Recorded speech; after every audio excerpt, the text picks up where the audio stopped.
In front of 193 nations on the cold marble floor of the United Nations, Chief Justice John Roberts, the face of American law, mocked a young African soldier. But in just 72 seconds, that soldier didn't just answer back. Ibrahim Traoré turned the courtroom of the world into a mirror of Western hypocrisy, and when it cracked, every man of power was forced to look. Stay with us. This is a story worth every second of your time. The room was silent, the kind of silence reserved for courtrooms, cathedrals, and tombs. Thick velvet curtains filtered out the Manhattan daylight, casting soft amber shadows on the oak-paneled walls of the temporary judicial suite. Books lined the shelves in militant rows, not just any books, but law books, case books, doctrines, silent soldiers of the system. In the center of it all stood a man whose very presence seemed stitched from solemnity and precedent. Chief Justice John Roberts. He didn't move quickly. He didn't have to. Every gesture he made, slipping on his robe, adjusting his cufflinks, flipping closed, a worn leather folio, was deliberate, almost ceremonial, like a monarch dressing for coronation, or a general preparing for war. He stared into the gilded mirror above the fireplace, studying not his face, but the image of the institution he represented, the robe, the gavel, the unspoken weight of centuries. In his mind, the world outside was already watching. He cleared his throat. Neutrality, he muttered to himself, is the compass of justice. He'd said it many times before to law clerks, to journalists in speeches across 5 continents. But today the phrase tasted different, hollow even. The United Nations had extended an invitation, a global legal summit of the world's foremost judicial minds, a symbolic gathering aimed at discussing the evolution of international justice in a post-colonial world. Most saw it as ceremonial fluff, but Roberts saw it as a reaffirmation, a way to remind the world that America still dictated the language of law. And if the world needed reminding, then John Glover Roberts Jr. was more than ready to provide the lesson. He sat at the heavy mahogany desk, fingers laced, and looked over the speech his team had prepared. Measured, lofty, packed with Latin phrases, and laced with universal rhetoric, all perfectly designed to sound inclusive while maintaining the architecture of Western dominance. The prose danced just close enough to idealism to disarm critics, but stayed rooted in the bedrock of American jurisprudence. The rule of law is not owned. It is discovered, nurtured, and preserved across nations, across cultures. He exhaled, pleased. It was language that said everything while saying nothing too dangerous. That was the art of being the Supreme Court's chief, not to create waves, but to freeze the tide in place, to tame the chaos of democracy under the gavel's echo. There was a knock. A young assistant poked her head in. "Justice Roberts, your car's ready. They're expecting you in an hour." He nodded, stood, and stretched his shoulders beneath the robe. "Let's remind them what law looks like," he said almost to himself. But behind the stoic lines of his face, behind the well-practiced gravitas, there was a sliver of something else. Not doubt, not quite. Disinterest, perhaps, in the world beyond borders, beyond treaties. He had grown used to seeing international panels as theater, not threats. He had debated Nobel laureates, outmaneuvered presidents, and silenced senators with nothing but a raised brow and a line from Marbury Vere Madison. What could an audience of NGOs, foreign lawyers, and junior judges possibly throw at him? He was the law, or at least the closest thing to it on earth. He walked past his security detail, down the marble corridor, into the armored SUV waiting outside. Cameras flashed, but he barely acknowledged them. The press knew better than to expect sound bites from Roberts. He didn't posture, he didn't pander, he pronounced. And yet several blocks away across the Hudson, a different man was arriving. A man without robes, without bodyguards, without speeches, written by 5 assistants. A man with fire in his eyes, scars on his hands, and no reverence for the system Roberts believed untouchable. But that confrontation, that seismic collision, was still a few hours away.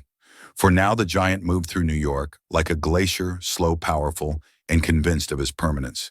He had no idea the ground beneath him was already cracking. Dust rose in soft clouds as the children chased each other beneath a sprawling neem tree. Their laughter echoed through the dry air of northern Burkina Faso, pure, unburdened, untouched by the wars and politics that shaped their world without consent. Beneath the shade, sitting cross-legged on a woven mat, Ibrahim Traoré watched them with quiet intensity. He wasn't smiling, but his eyes held something deeper, a kind of reverence. Not for their innocence, but for their future, the one he refused to let the world steal. He wasn't in uniform. No medals, no formal address, just a short-sleeved shirt faded by the sun and hands calloused from more than war. Around him, the children began to settle, forming a circle. He leaned forward and lowered his voice, not to hush them, but to make them lean in. "Let me tell you a secret," he said, his French softly lilting with the timbre of the Sahel. "The world listens when you speak the truth if you dare." The phrase had become his quiet mantra, first whispered in jungle camps, then roared across battle lines and now carried like a torch into politics. But even here under this ancient tree, it held the same weight. Born in 1988, Traoré had never known a peaceful Burkina Faso. By the time he turned 6, his country had already endured more coups than elections. When he was 9, soldiers raided his village under the guise of national security. His father, a local teacher, disappeared that night and was never found. His mother, barely 30, died 2 years later from an untreated infection, a direct casualty of a broken system. The state never came. The justice never arrived. And so Ibrahim went to find it himself. At 18, he enlisted in the army, not for glory, not for salary, but for training, for strategy. He wasn't chasing the structure. He was learning how to dismantle it. As he climbed the ranks, he remained an enigma to his superiors, always disciplined, never deferential. While others drank and boasted, Traoré studied history, Sankara and Nkrumah Lumumba. He devoured their failures and mourned their assassinations as if they were brothers lost in battle. It was only last year that the final spark came. A European mining firm, backed silently by Western banks, ordered a security operation in the south after local workers protested. The Burkinabe army complied. Dozens died. That night, Traoré didn't sleep. The next morning, he organized a unit of loyal officers, took control of the capital within 48 hours, and announced the fall of the old regime, not in rage, but in restrained, resolute language. Burkina Faso will no longer serve as a vending machine for foreign powers. His critics called him dangerous. His people called him necessary. Now, days away from speaking at the UN, he felt no pressure, no fear, only clarity. He hadn't rehearsed a speech. He hadn't drafted notes. He would speak from the wound, and the wound never forgets. It didn't matter that they underestimated him. That was the point. They saw a soldier. He saw a moment, and when it came, he would not flinch. One of the children raised a hand. "Will you come back next week?" Traoré paused, then nodded. "If I can," the boy grinned. "And if you can't," he smiled faintly, not with sadness, but with steel. "Then listen carefully to what I say before I go." Far away in New York, marble halls were being polished. Speeches were being printed. But beneath this tree in this village, history was being sharpened like a blade. And in Ibrahim Traoré's hands, it was almost ready to cut. The envelope was thick, too thick for a simple letter. Its edges were crested in gold, the seal unmistakably embossed with the emblem of the United Nations.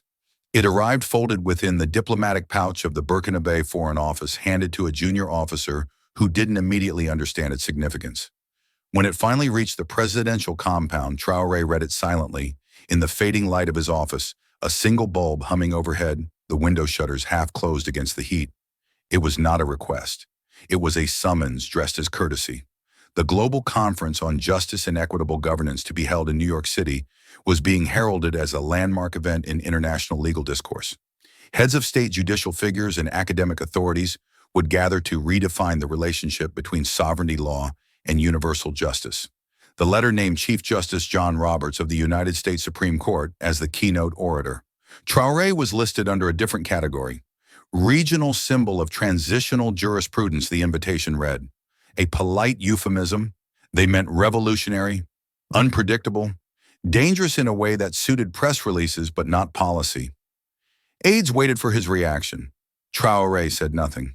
Instead, he placed the letter on his desk, leaned back in his chair, and let the silence expand until it pressed against the edges of the room. Thousands of miles away in a private conference room, 2 floors beneath the State Department, 3 U.S. diplomats reviewed the final attendee list.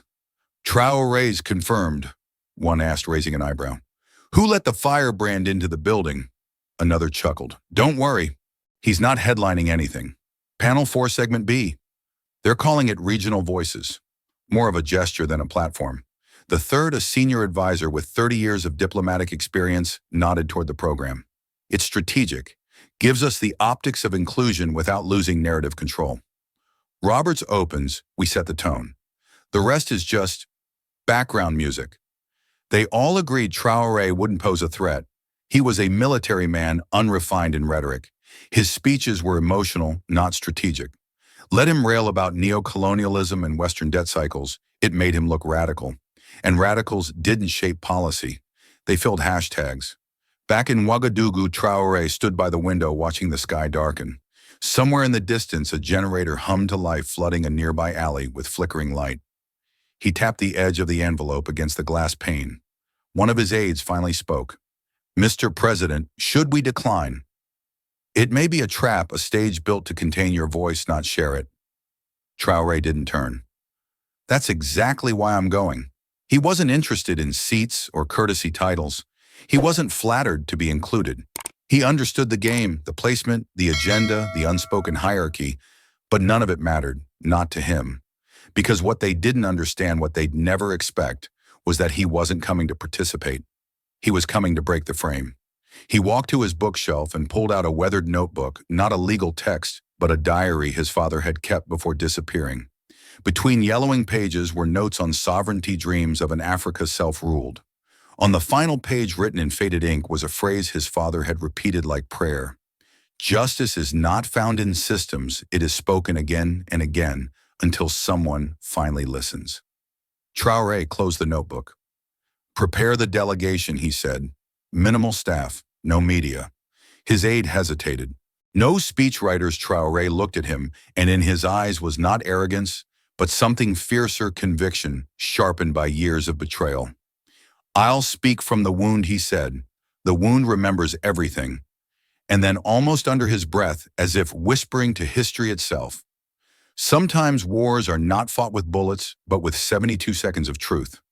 It was a crisp October morning in Manhattan, the kind that made the city feel like it was rehearsing for history. Flags flapped against polished marble as motorcades sliced through traffic with mechanical precision. Outside the United Nations building, a dozen news vans lined the street, their satellite dishes raised like antennae, scanning the sky for drama. Security checkpoints beeped and buzzed. The press clustered around the east entrance, craning necks and checking badges, waiting for one arrival in particular. At exactly 8:04 a.m., the main motorcade appeared. 6 black SUVs moved in synchronized formation, flanked by flashing police escorts. As they approached the security cordon, reporters surged forward. Cameras clicked like machine guns. The center SUV stopped. A tall figure emerged, gray hair, navy tie, immaculate posture.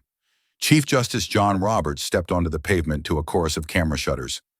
Journalists leaned in, scribbling notes even though he said nothing. His presence was the headline. "There he is," the voice of American law murmured, a correspondent into her mic. Chief Justice Roberts, opening speaker for today's Global Justice Summit, an icon of restraint and reason in an uncertain world. Photographers jostled for position. Staffers cleared a path. UN representatives greeted him with practiced smiles, handshakes precise and performative. For a moment, it felt like the entrance of a monarch, robes replaced by tailored suits. Scepter traded for silent power. 3 blocks away, on the less glamorous side of First Avenue, a second delegation arrived. No fanfare, no flashing lights, no media in sight. A single gray Toyota Land Cruiser, dusty from the road, pulled up to the service entrance, reserved for regional attendees. The security guard barely looked up from his clipboard. The door opened, and Ibrahim Traoré stepped out. No one noticed. He wore a simple dark jacket, unbranded, unarmored. Beside him were 3 aides, each carrying their own luggage. One of them briefly showed a diplomatic ID before they were waved through the back gate. No welcome committee, no formal escort, no cameras. But one journalist saw it all. Maya Trent, a veteran foreign affairs correspondent for The Atlantic, stood across the street, hidden behind a group of techs, smoking under scaffolding. Her notebook was half full, her instincts sharper than ever. She hadn't come for Roberts. She had come for the story behind the story. She jotted down the time. 8:19 a.m. Traoré arrives. No press, no protocol. Invisible by design. She'd seen this before. The choreography of international summits where the West arrives through the front door and the global South slips in through the service hallway. It wasn't just about logistics. It was narrative control. Traoré's file had been marked with polite labels: military leader, interim figure, unstable background. But Maya had read between the lines. This man had taken power without the IMF had spoken openly against Western interference and hadn't courted American media since assuming office. That made him dangerous, not because of what he'd done, but because of what he refused to become. From her vantage point, she watched him walk past the barricade, slow, steady, unbothered. No eye contact, no gestures for attention. But something about his stillness made him impossible to ignore. She clicked her pen and scribbled, "He walks like a man who already knows how this ends." Back at the main entrance, Roberts was being led through a marble atrium toward the conference chamber. Along the corridor, journalists lined up for glimpses and remarks. He nodded politely, barely pausing, the rhythm rehearsed to perfection. Meanwhile, Traoré and his aides were directed through a side elevator down a narrow corridor lined with utility panels and temporary signage. They were not late. They were just not meant to be seen. The difference was glaring. One man entered to applause, the other to silence. But silence, Traoré knew, could be fertile. In silence, a message grows. Maya watched both feeds on her phone, one live-streamed and lauded, the other invisible and unmentioned. She shook her head. "They have no idea," she whispered. "They're feeding him to the wolves and don't even realize he brought the fire." And so while cameras flashed and headlines formed around the robed giant's arrival, the young lion had already stepped inside the den, not to speak but to strike. The conference room was soundproof, windowless, and colder than it needed to be. Not from the air conditioning, but from design, a space where strategy thrived and sentiment had no place. 6 men and 2 women sat around a polished black table, their folders marked with discreet stamps: Office of International Legal Affairs, EU Commission for Rule of Law, Western Legal Strategic Task Force. Titles that sounded innocuous, even helpful, until you realized their real function: to script the world's version of order. The topic at hand wasn't the keynote speaker, it was the side panel. More specifically, one name on it: Ibrahim Traoré. An American advisor adjusted his glasses and leaned forward. So he began, "What's our position on the soldier president?" A European counterpart, French, early 60s, with a voice like sandpaper, replied without looking up. "Symbolic. Military background. Transitional head of state. No formal legal credentials. He's not the threat, he's the optics." Another woman representing the UK's legal diplomacy unit added, "Let him speak. It plays into our favor. He'll sound emotional. That contrast will make Roberts look, well, institutional." They all understood the choreography. Traoré wasn't there to debate, he was there to decorate. A nod to inclusion, a face to place beside a footnote. Their concern wasn't suppression, it was containment. Only one man seated at the end of the table, arms crossed, looked uneasy. He was younger, maybe mid-30s, from the U.S. State Department's African division. "You should hear him speak in French," he said. "He doesn't fumble. He cuts. Doesn't need rhetoric. He uses silence like punctuation." There was a pause, but only for a second. "Noted," the lead advisor said. "But this is New York. He'll be speaking English, and we'll set the tempo before he ever reaches the microphone."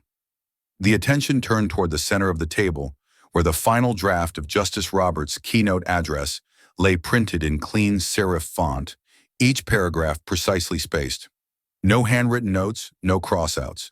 Just a perfectly measured script. It had taken 3 weeks, 5 editors, and a soft consultation with the White House to finalize. It began with a warm acknowledgement of legal plurality and cultural difference, then swiftly pivoted to the universality of human rights, specifically those rooted in Enlightenment philosophy and post-war Western treaties. There were nods to struggle, mentions of reconciliation, and quotes from Mandela and King. Safe, elevated, impossible to attack without appearing anti-democratic. But beneath the surface, just beneath the speech, carried a subtle assertion that justice had a center. And that center had been built, polished, and upheld by the West. One section read, "While the voices of emerging nations are essential, it is the enduring frameworks forged in the fires of centuries that offer the structure within which global peace can flourish." It sounded inclusive, noble, but it was engineered to assert quiet dominance, to remind everyone listening that the gavel was still in American hands. An aide knocked and entered. Justice Roberts is requesting final talking points. He wants them in print, not digital. The lead advisor nodded. He understands narrative architecture. That's why he's opening. They began assembling the final packet-printed bullet points, carefully phrased answers for press, ambushes, fallback phrases in case someone challenged him on colonial legal remnants or Western hypocrisy. One card read, "Justice is not the property of the powerful, it is the responsibility of the principled. Polished, unassailable, designed to end conversations, not start them." But as they packed the materials and prepared for rehearsal, not one of them asked what Traoré would say. Not one of them believed that anything uttered in 72 seconds by a man from Ouagadougou could alter the arc of a summit shaped by decades of diplomacy. After all, this was the stage they had built. The lights were theirs. The language was theirs. The rhythm theirs. What none of them realized, not then, not yet, was that Ibrahim Traoré had not come to join their rhythm. He had come to break it. The panel was titled "Justice Across Borders, Bridging Legal Traditions in a Globalized World." The name alone made it clear this wasn't a battlefield. It was a ballet. Carefully choreographed, gently spoken, safe, in theory, sterile, in tone.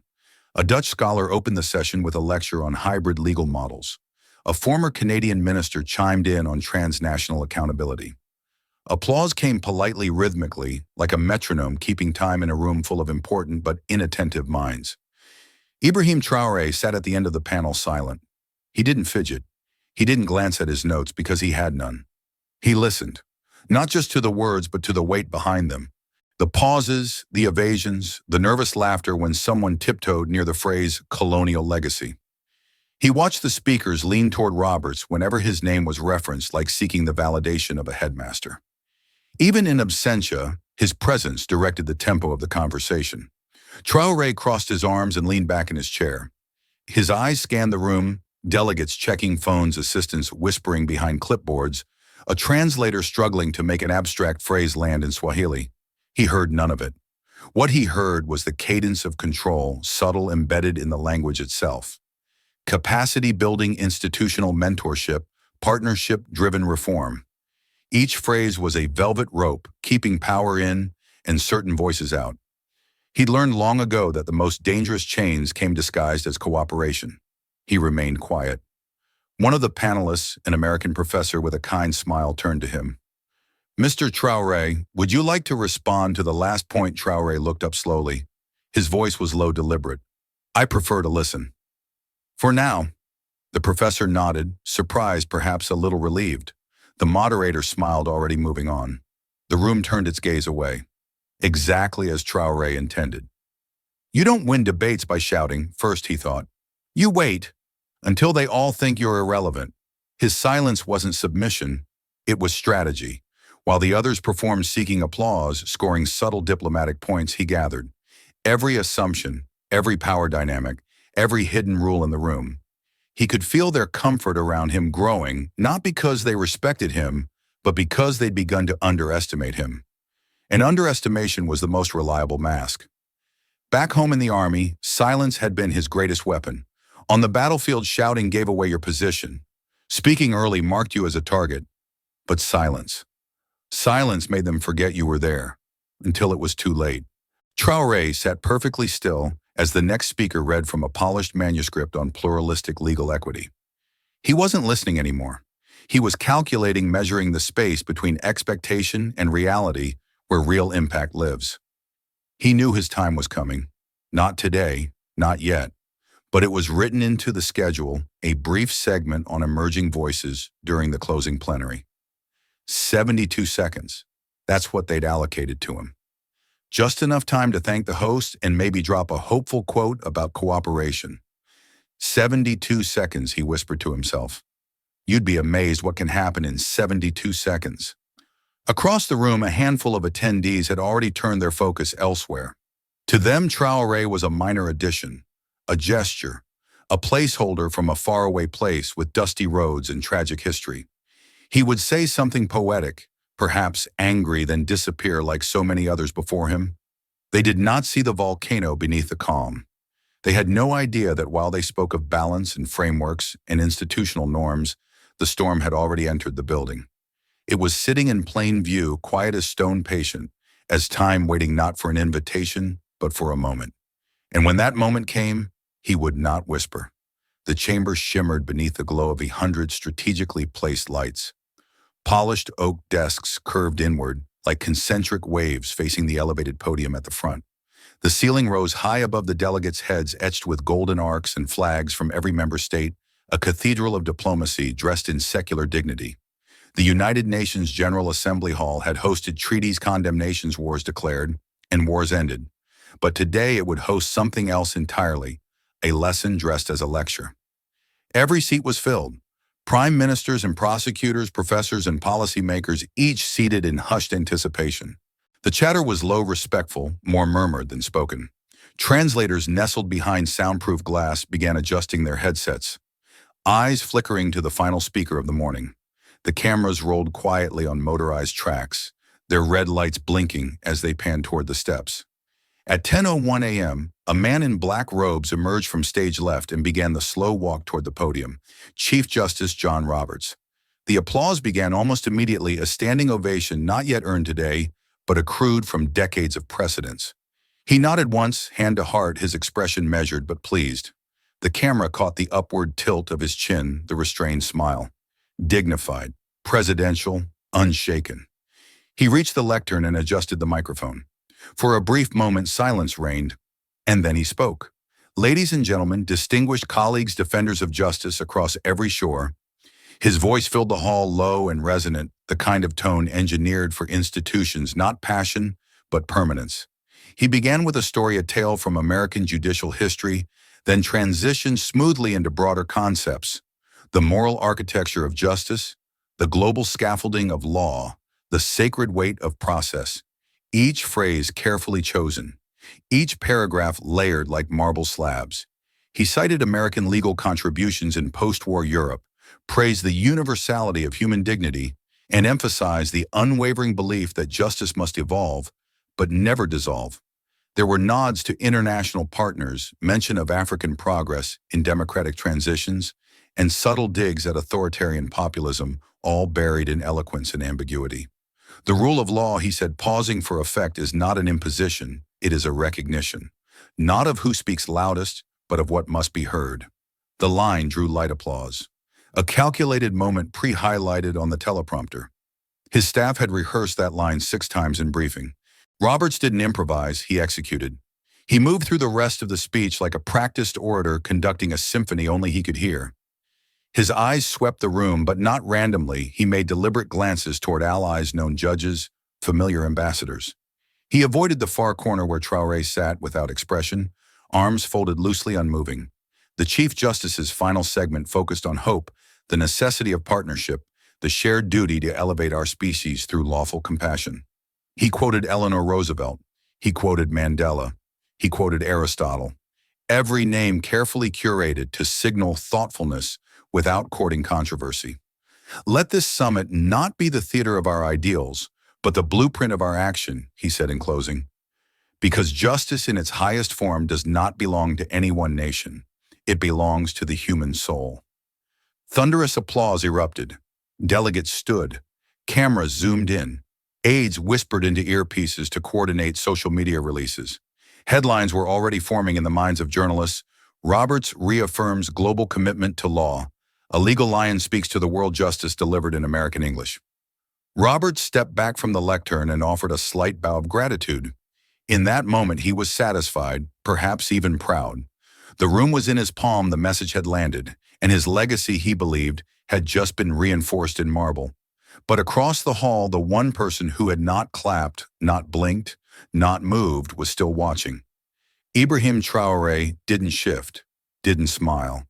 He simply waited, because in 72 seconds, the silence Roberts believed he had conquered was going to answer him back.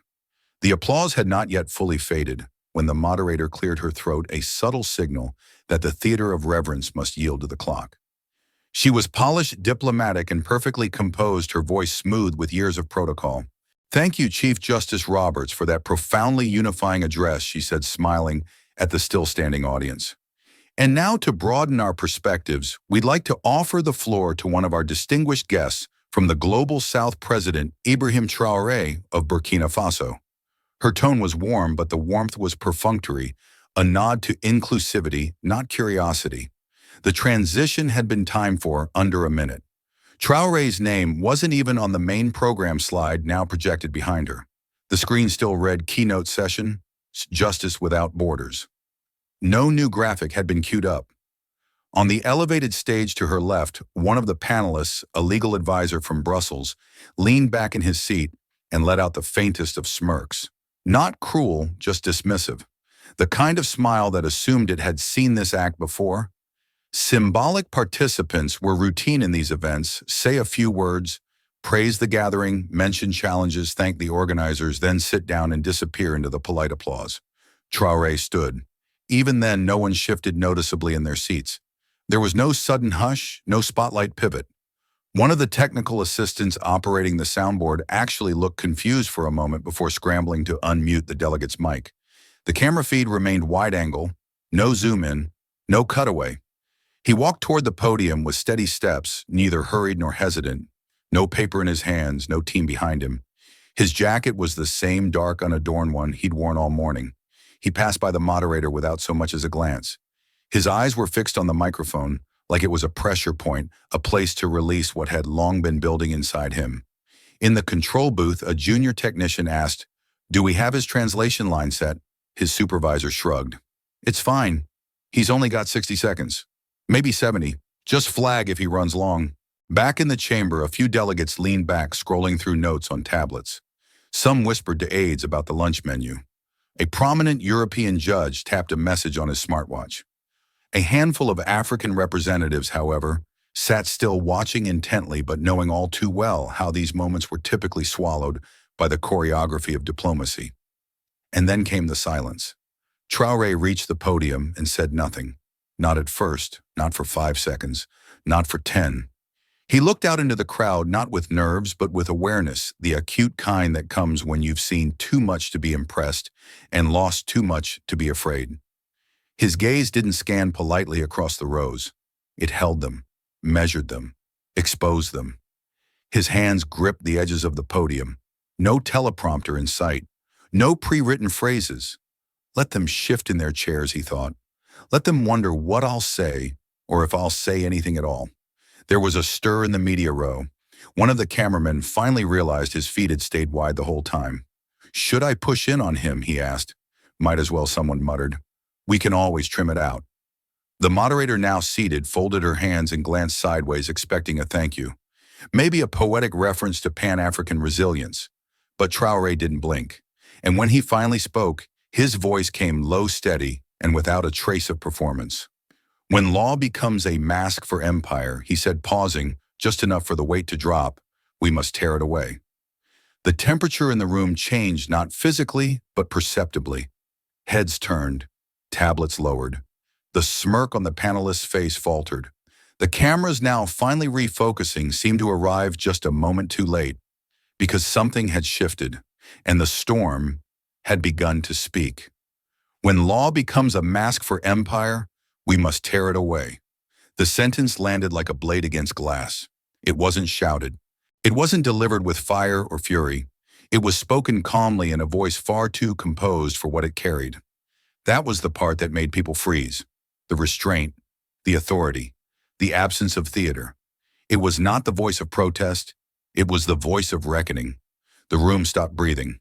2 rows back, a German constitutional scholar looked up mid-sip, hand frozen around her cup.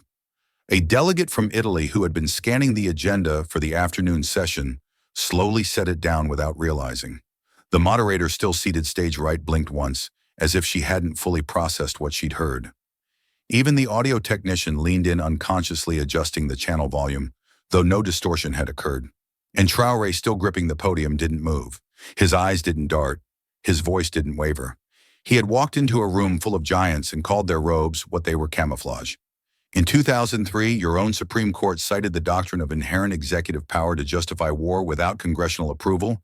He continued, his voice steady without venom. Not for defense, but for dominance. A ripple moved through the front row. In 2010, Kyoble versus Royal Dutch Petroleum, you ruled that international human rights violations committed abroad could not be tried in American courts because the victims were foreign and the perpetrators wore corporate suits. He wasn't looking down. These weren't notes. This was memory sharp, lived internalized. And in Yesner versus Arab Bank, you ruled again that corporations may not be held accountable under the Alien Tort Statute, even if they fund terror, even if they launder blood. He had not yet spoken for 30 seconds, but in that half minute the room had shifted from passive ceremony to quiet defense. No one reached for their phones. No one whispered. They were too busy recalibrating what was happening, realizing with a slow burn of discomfort that this was not a symbolic delegate delivering symbolic words. This was a trial, and the jury, unwilling or not, was present. Roberts, seated just beyond the lights, did not shift, but his knuckles whitened slightly against the chair's arm. He had heard these rulings cited before in academic debates, in op-eds, even on protest signs, but never here. Never used like this, not as questions, but as evidence. Traoré's voice dropped half a register. "You call it jurisprudence," he said, "but when the result is the same every time, when the strong walk free and the weak remain buried, it stops being justice. It becomes choreography." The silence was thick now. No rustling papers, no shifting feet, just the slow, visible narrowing of eyes and the rise of pulse in every seated body. The kind of attention not demanded but seized. He still had time, but already in less than 30 seconds he had done what no one expected. He had spoken their language. He had met them in their legal cathedral wearing no robes and used their own citations to strip away the marble walls they had hidden behind. And he wasn't finished. In over a dozen African nations, Traoré continued, his voice unflinching. The criminal and commercial codes still in effect today were written not by native jurists, but by colonial governors over 70 years ago. He paused, not for breath, but for silence. They were drafted to protect order, but not our people's order. They protected concession rights, export quotas, labor requirements for occupying companies. And when the flags changed, the laws did not. Somewhere near the center of the chamber, a delegate from Senegal lowered his gaze. A South African legal attaché shifted uncomfortably in her seat. Everyone from the continent knew it was true, but few had ever heard it said like this here in this room on record. Today, foreign mining corporations still operate under stabilization clauses that shield them from tax changes written into contracts inspired by those same colonial codes. Protected by arbitration tribunals based in London, Paris, and Washington. He leaned slightly forward. And when our governments protest, when we say this is not just we are told we lack legal maturity, that our institutions are developing, that justice must wait. The word wait hung in the air, like a slow-blooming accusation. The moderator shifted in her chair, unsure whether to interrupt. She glanced toward the control booth, then toward Roberts, who sat unmoving, but whose jaw had begun to clench visibly. The calm mask of judicial detachment was beginning to crack. In 2012, Traoré continued, voice cool as steel, just as Roberts joined the majority in Salazar versus Ramanabajo. Chapter reaffirming that when government contracts are not fully funded by Congress, tribes owed compensation may still be denied. Not because they were wrong, but because they were inconvenient. That name Salazar flicked through a dozen press minds like a drop match in dry grass. When law defers to budget and dignity defers to policy, we are no longer practicing justice. We are managing obedience. Now the crowd began to shift. Murmurs. Not loud, not disruptive, but real. The rustle of discomfort moving through rows of tailored suits. Journalists in the side gallery began pulling out pens. Phones were lifted discreetly. The press pool, which had largely tuned out the earlier sessions, was now leaning forward with the collective instinct of predators scenting blood in the air. Traoré was still just speaking, no theatrics, no raised voice. But the content was scorching, and it came not as ideology, but as legal reference woven with precision, delivered like indictment. Our courts are told to modernize, but the templates handed down are blueprints for extraction, not for justice. And when we resist, when we say we will write our own laws, we are met with warnings about investor confidence, instability, and rule of law. He glanced just for a moment toward Roberts, not with disrespect, but with finality. Your Honor, he said, using the title not as praise but as challenge. How long must a people follow laws they never wrote, enforced by treaties they never signed, and judged by systems they never chose? The question did not need an answer. It echoed by design. By now, even the back rows were quiet. Aides who had been scanning their phones during the keynote were frozen. The social media team for the conference hesitated to post. No hashtags had been prepared for this. No branded quote cards or diplomatic soundbites. This was not the Africa they expected. Not the rhetoric they had staged. It was control slipping. It was power being spoken back to. And somewhere deep in the hall, someone clapped. Just once. A single palm strike against another. It stopped quickly, but it was real. Traoré took one final breath. He still had seconds left, and he was not finished. John Roberts had endured criticism before. The halls of justice were not immune to politics, and he had learned long ago how to outlast opinion. He was a man built for the long game, strategic, meticulous, often passive in public, always active behind the scenes. But as Traoré spoke, something unfamiliar began to rise within him. A shift, a tightening. He adjusted slightly in his chair. It was subtle, the kind of movement only the most experienced observers would notice. But it wasn't for comfort. It was instinct. He had been taught to recognize moments when the narrative risked slipping out of control. This was one of them. The words were too sharp, the references too accurate, the delivery too calm. He leaned forward slightly, cleared his throat. The microphone nearest to him wasn't live, but had it been, the sound would have cracked across the chamber like the distant roll of thunder. The moderator turned her head toward him, sensing the movement, unsure whether to intervene. But before Roberts could speak, before a single word formed, Traoré cut him off. He didn't raise his voice. He didn't gesture. He simply pivoted and pointed his next sentence directly at him. Your Honor, Traoré said, his tone precise. If law cannot protect the weak from the strong, then it is not justice. It is camouflage. There it was. Not an argument, not an accusation, a verdict. Roberts froze. The phrase struck harder than any attack could have. Because it wasn't political, it wasn't even emotional, it was elemental. The kind of statement that collapses years of reputation into one terrible possibility that everything you believed was principle might have only been protocol. Across the room, breaths were held. The chamber, once bustling with diplomatic decorum, had gone still, the kind of stillness only found in courtrooms, right before the sentence is read. For the first time in a very long time, Roberts had no words. His hands tightened slightly around the armrests. Not in anger, in recognition.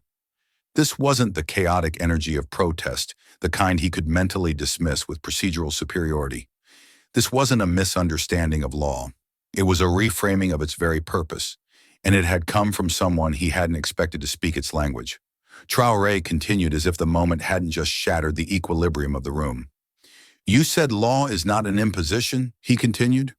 But when it is written in the language of profit, enforced by those with guns, and interpreted by those immune to its consequences, then yes, it is an imposition. It's an architecture of exclusion. Roberts blinked just once. His eyes flicked to the moderator, then to the far camera bank, as if seeing the moment from above, the posture of a man suddenly aware he's no longer in control of the scene he thought he was leading. It had taken less than a minute, less than 60 seconds for a young leader from a nation most of the Western legal establishment barely tracked, to strip the robes from the illusion. This was not a debate. This was a reckoning. And what stunned Roberts most, more than the substance, more than the public sting, was that he could not find fault in what was said. Not yet. Not without retreating into abstractions that suddenly felt far too thin. In the press row, pens scratched furiously. A veteran BBC journalist mouthed the words, "Did he just say?" that a Politico editor whispered to her assistant, "Cut a clip. 30 seconds max. Send it to the desk now." The global chamber, designed for polite consensus, was no longer staging consensus. It was witnessing confrontation, not of nations, but of truths. And Roberts had nothing to say. Not yet. He could have ended it there. The moment had already passed the threshold of impact. Traoré's words had disarmed the room, stripped away ceremony, and exposed a fracture too raw to repair with platitudes. His eyes, dark and unwavering, scanned the chamber, not for validation, but for witnesses. Because this wasn't about being agreed with, it was about being heard in a place that had been built to filter out voices like his. And yet he wasn't done. The seconds ticked quietly in the control room. A producer watching the timer whispered, "He's past the 60 mark." A technician reached for the cue to fade his microphone when he hit 72, but the supervisor held up a hand, eyes fixed on the screen.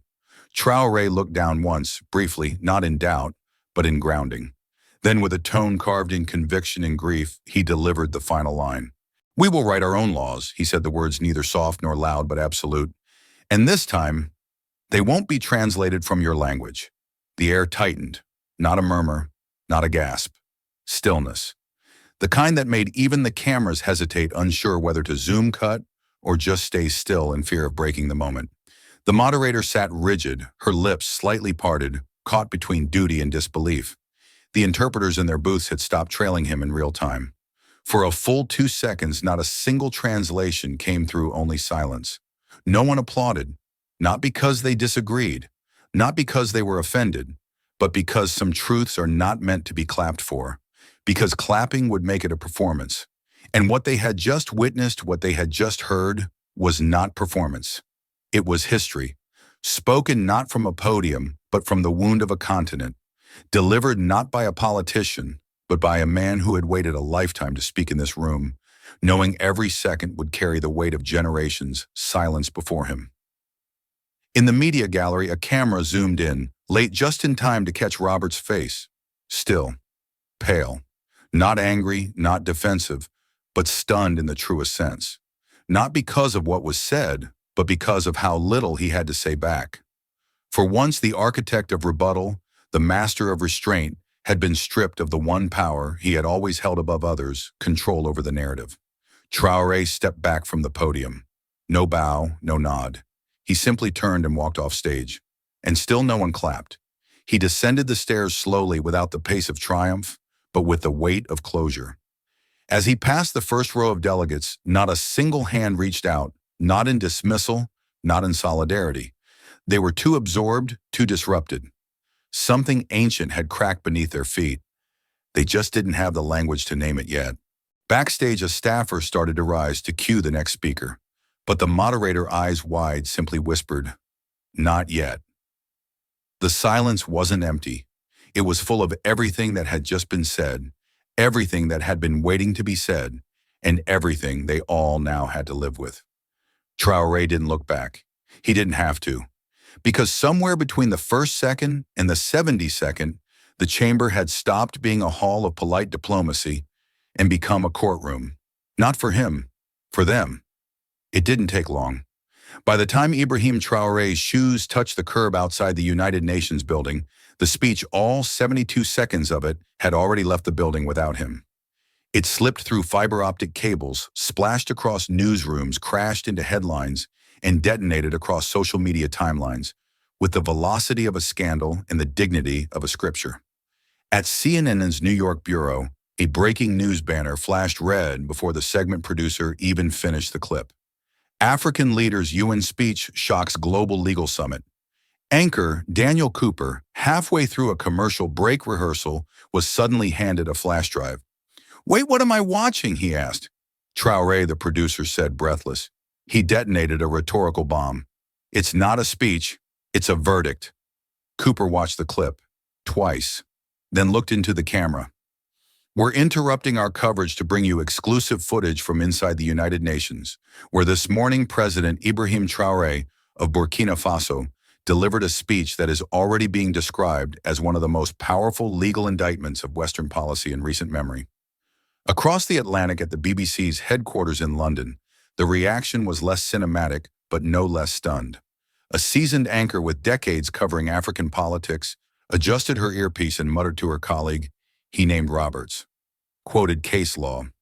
This wasn't posturing, it was precision. "Tonight's top story," she said on air, "a direct challenge to the Western legal order, from a voice few expected to hear and none can now ignore." On Al Jazeera English, the headline took a different shape. "We will write our own laws. Traoré's 72-second UN address goes global." Their coverage aired unedited footage of the full segment. No cuts, no interpretation, just the silence, the sharpness in that final sentence playing on loop. Within an hour, the hashtags began to spread. Hashtag 72 seconds.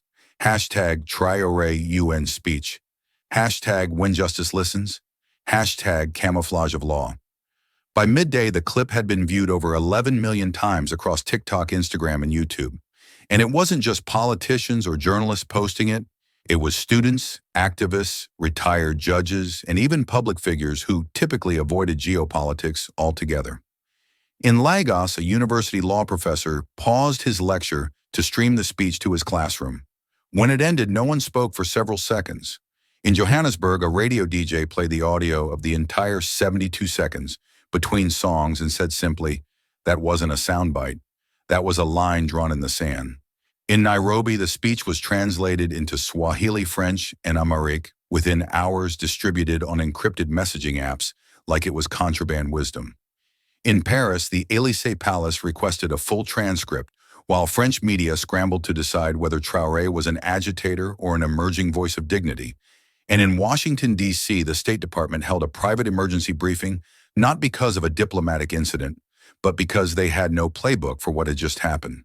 No threats were made, no alliances broken, no protocols violated, just truth, delivered in legal terms they all recognized, in a language they all understood, and by someone they hadn't planned for. In the United States, confusion reigned. Mainstream outlets struggled to agree on the narrative. Some networks downplayed it as symbolic grandstanding. Others tried to frame it as a call for cooperation. But the clip itself defied framing. It didn't fit into a box, it broke the box. Fox News aired the speech once, then followed it with a warning about rising anti-Western sentiment. MSNBC replayed the clip 5 times in a single day each time, with more commentary, each analyst trying to make sense of what exactly had just landed on the world stage. No one could quite explain it, and yet everyone felt it. This wasn't just a diplomatic moment. This was a shift, not in policy, not yet, but in perspective. A widening crack in the illusion that power could speak forever without being spoken to, and all it took was 72 seconds. The office was dimly lit, not by design, but by neglect. The sun had begun its slow descent behind the Manhattan skyline, casting golden streaks across the frosted windows of the guest chambers reserved for dignitaries within the UN complex. The air was still heavy with a silence no gavel could command. Chief Justice John Roberts sat alone. His robe was draped across the back of a chair, his tie slightly loosened, the top button of his shirt undone in a rare breach of discipline. On the coffee table before him, a laptop sat open, paused at the beginning of the clip that had already circled the globe twice. His fingers hovered over the trackpad, hesitating, and then slowly he hit play. Traoré's face filled the screen, calm, steady, unsparing. The words spilled out with the same impossible clarity they had carried in the chamber just hours earlier. But now, alone with no audience, no expectations, Roberts heard them differently. When law becomes a mask for empire, he inhaled. The first time he'd heard it, Roberts had dismissed it internally as provocation, a strong opening line, nothing more. But here in solitude, there was no audience to impress, no institution to protect. Just the words, and the mirror they held up. He let the video play until the final line. And this time they won't be translated from your language. The screen faded to black. He sat back, staring at nothing in particular. And then the flashbacks came uninvited, unfiltered. The first time he argued before the Supreme Court as a young lawyer. The awe he had felt walking those halls. The oaths. The precision of language. The belief, genuine then, that the system worked because it was designed to evolve. That neutrality was noble. That law, though slow, bent toward fairness. But now another image surfaced, Salazar vs. Rama Navajo chapter. He remembered writing the opinion. He remembered the budgetary justification, the institutional logic. But now he also remembered the silence in the courtroom as it was read, the quiet pain in the eyes of tribal leaders seated in the gallery. At the time, he had categorized it as emotional overreaction. Now he wasn't so sure. He rubbed his temples and stood walking to the small bookshelf near the window. It was filled with legal volumes, American, European, international. but they all looked uniform. Same spine, same language, same authors. He ran his fingers across them and whispered, "Did we really build justice or only convenience?" It wasn't a question he was used to asking. It wasn't a question his world had ever asked of him. Because in his world, justice was measured in precedent, in procedure, in restraint. But now, for the first time in his career, he wasn't sure if restraint had been a virtue or a shield. He sat again, this time slower. Across the room, his phone buzzed a notification from a news app. 72 seconds that shook the chamber. Traoré's UN speech surpasses 20 million views worldwide. He didn't open it. He didn't need to. He could already hear the rumble, not of condemnation, but of revision, the beginning of a conversation that no longer needed his permission. For decades, he had helped shape the story of order, of law, of civility. He had worn the robe like a lighthouse in the fog, but today the robe had felt heavy, and the fog wasn't outside anymore. It was inside him. The knock at the door went unanswered, because for now the only person Roberts could hear was a man who had spoken less than 2 minutes and left behind a silence that filled the room like a rising tide. They came for him the moment he stepped off the stage. Reporters with microphones extended like weapons.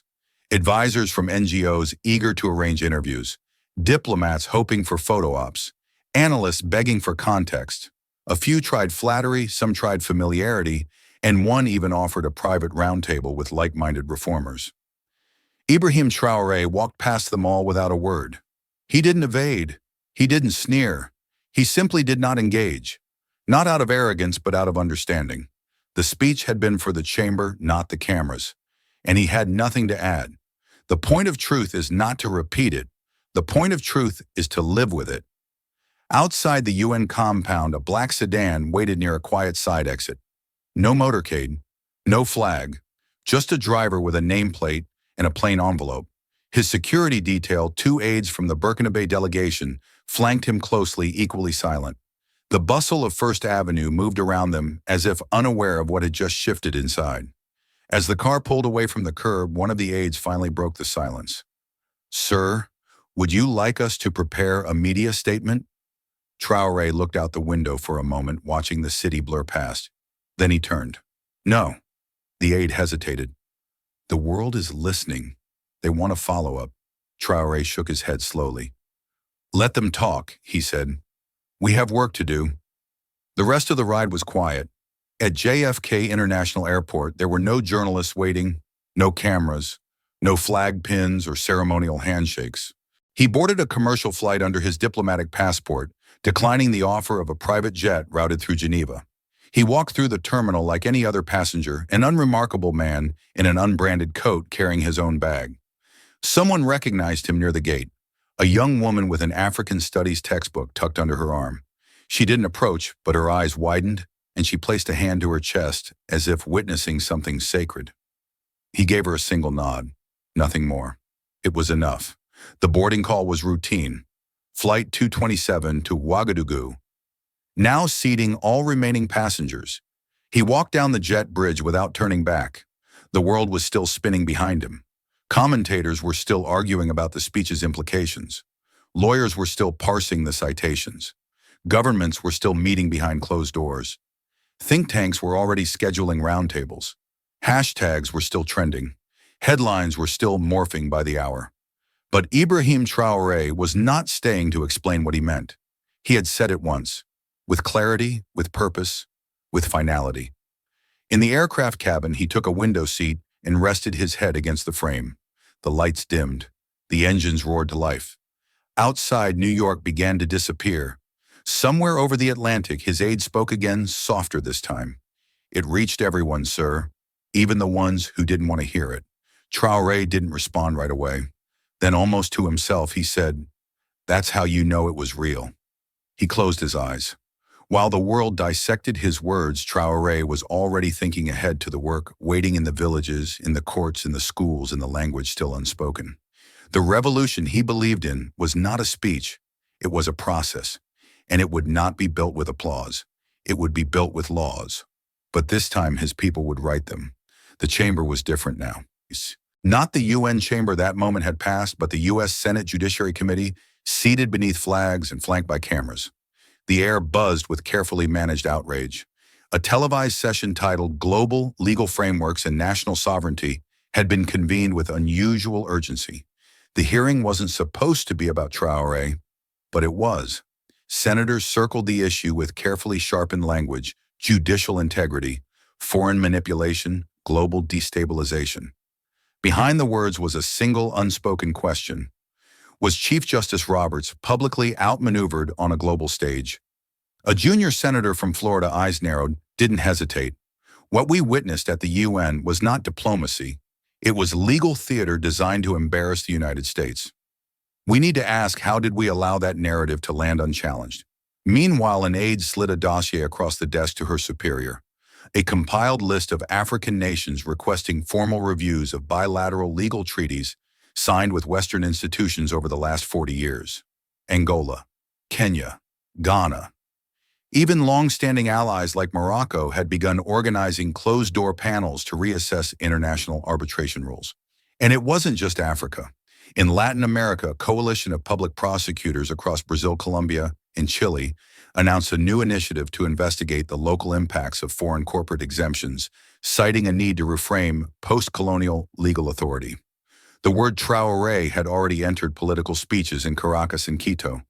At Harvard, Yale, and the University of Cape Town, debate societies were hosting forums titled Law as Camouflage Law. Students across continents now argued cases not just by precedent, but by power dynamics.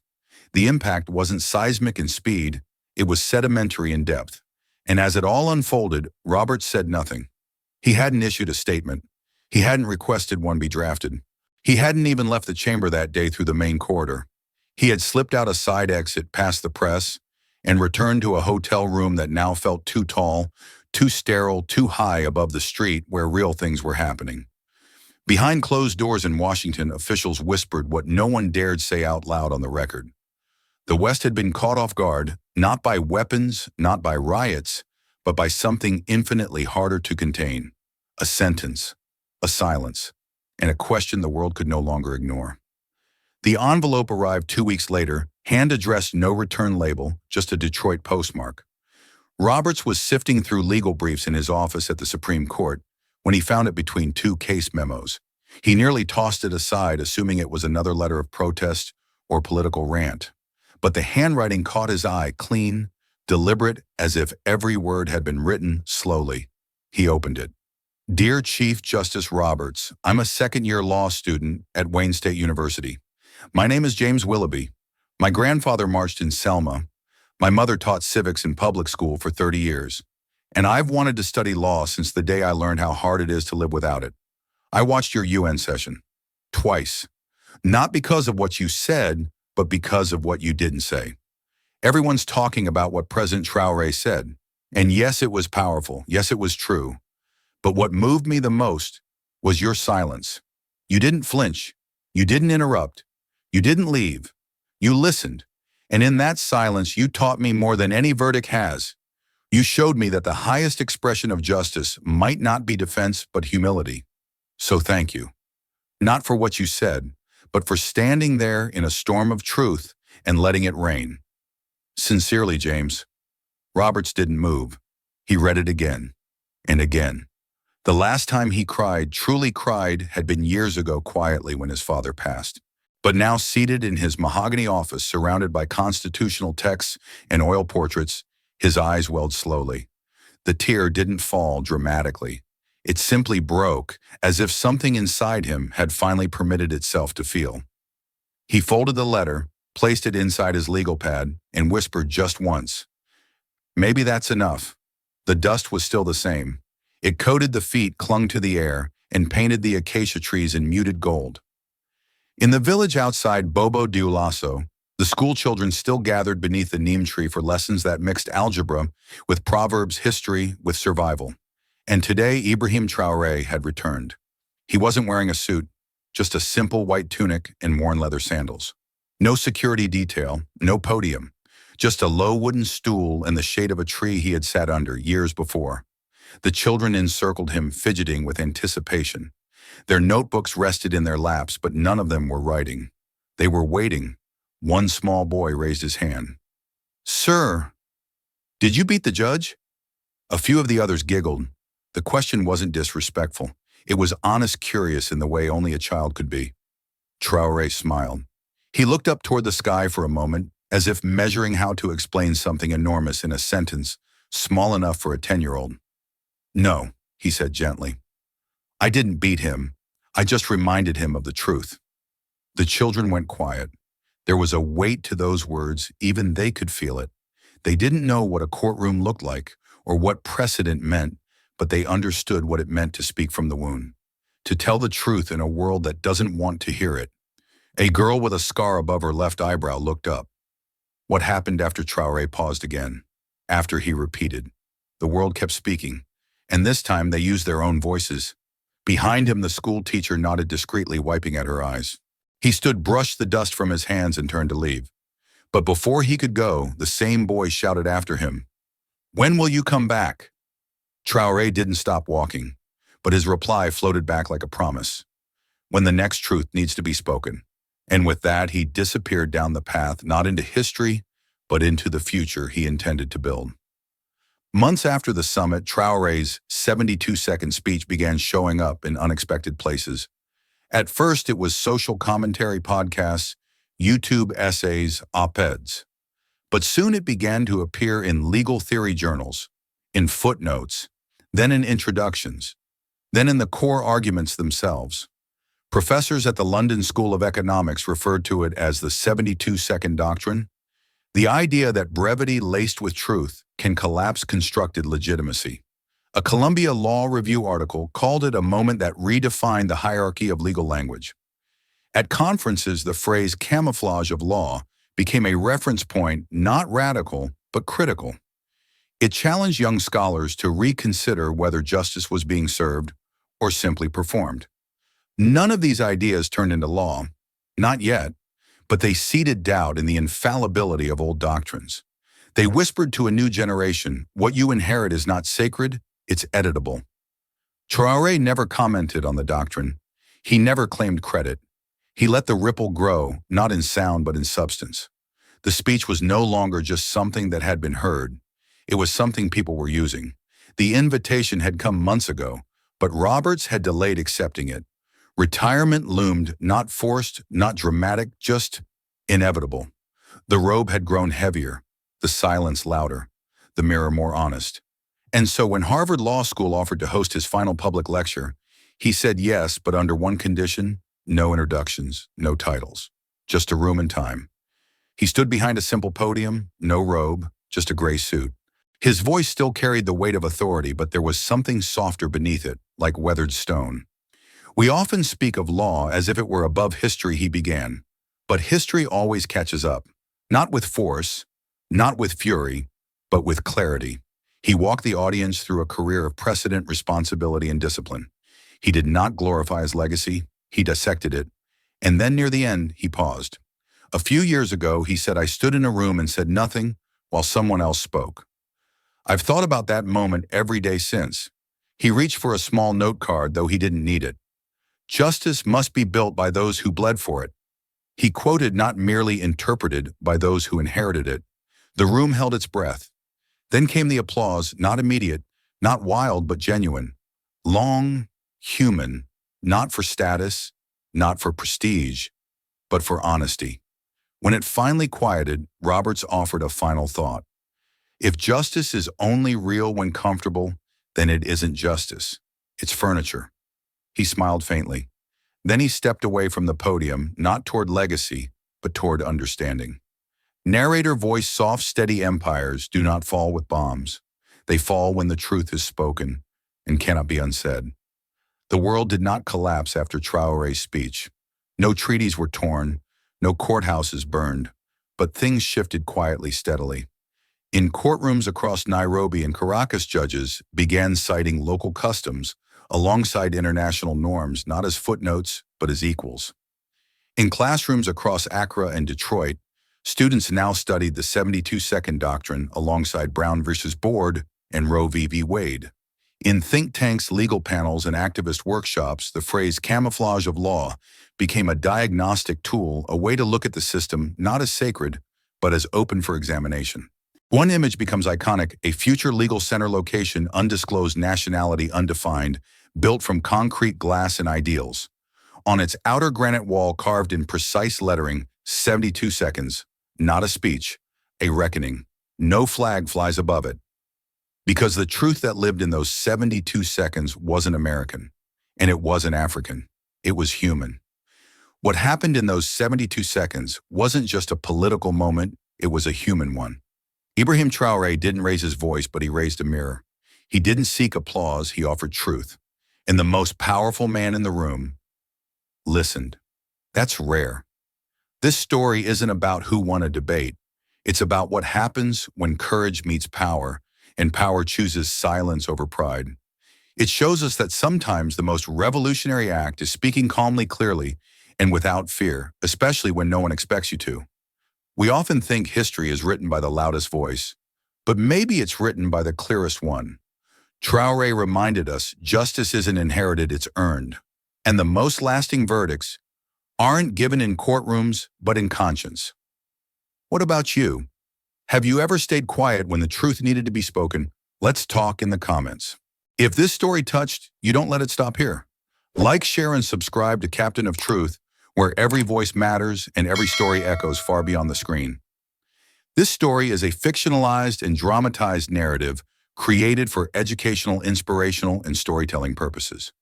While it may be inspired by real public events, people, or societal issues, it includes imagined dialogue, reconstructed scenes, and character interpretations meant to highlight broader themes of justice, dignity, and resilience. Any resemblance to actual events or individuals beyond public knowledge is purely coincidental. We do not intend to defame, mislead, or harm, but to invite reflection and meaningful conversation. Thank you for watching Captain of Truth.